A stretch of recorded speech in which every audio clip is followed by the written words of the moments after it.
I'm as upset by the title as you are, but it's the truth. Maybe. So let's get into it. Esports! The mythical nerd holy land where the kids who are made fun of by the jocks become the jocks! But this place is no myth.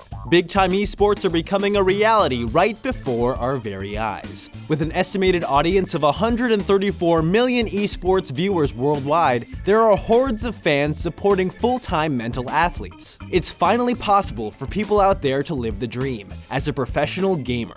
Apparently, that's not all it's chalked up to be. But this isn't a Vice documentary, so I'm just going to keep happily assuming being a professional gamer is awesome. And that the existence of full-time professionals is a major goal of competitive Smash and those who support it.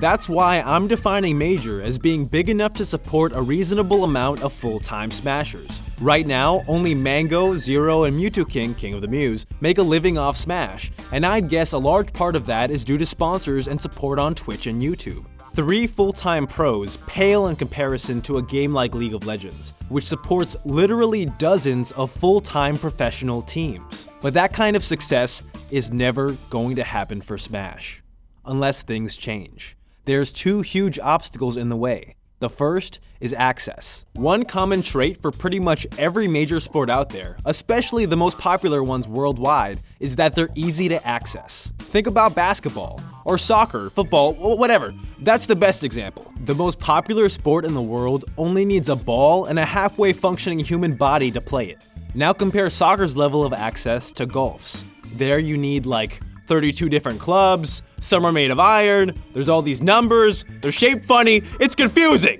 Combine all the junk you need to play with the fact that some rich guy has to build 18 man-made obstacle courses with holes drilled into them, and that sport becomes hard to access. And way less people end up playing it. Smash has the same problem golf does. In order to play Melee, you need a 14-year-old purple lunchbox with accompanying 14-year-old tiny disc.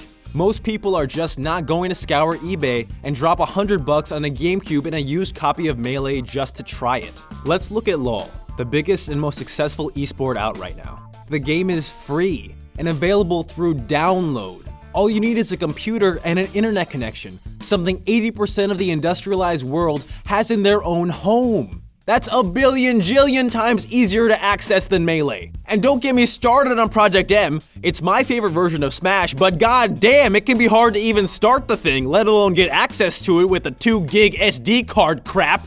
But I hear your concern. Senpai, what about Smash 4? Well, that brings up the second reason Smash will never be a major esport.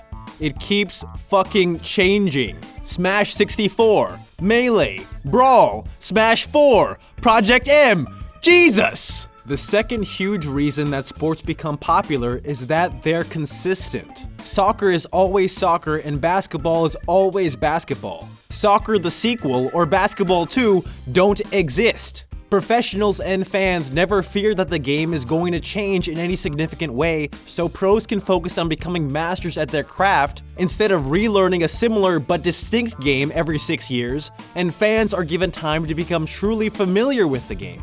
That's how lifelong fans are born, the kind of fans that drive a sport to real success. And this isn't Smash's fault per se, it's a video game thing. Developers want to keep making money, so they release new games, and they know no one will buy the new version unless changes are made from the old version, so they make changes even if the last version was already good. It's a huge problem for esports. Consistency is important because people can't become masters at something if the rules keep changing, and mastery leads to the level of depth and amazing play that is necessary to draw in big crowds and more of the mainstream.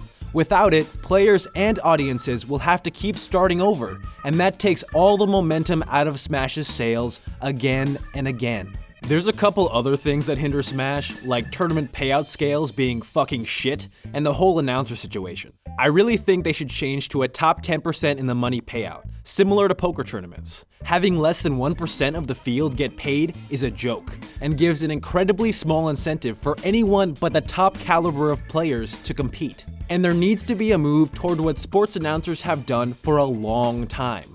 Have a play-by-play announcer and a color commentator, not just 2 dudes who know the game. But hey, if the first 2 big reasons aren't fixed, it really won't matter. And that's the truth. Maybe. Or is it? You decide! Was that maybe convincing? Or maybe not. Or maybe who cares? Click one and maybe make your day a little better by being involved in the democratic process.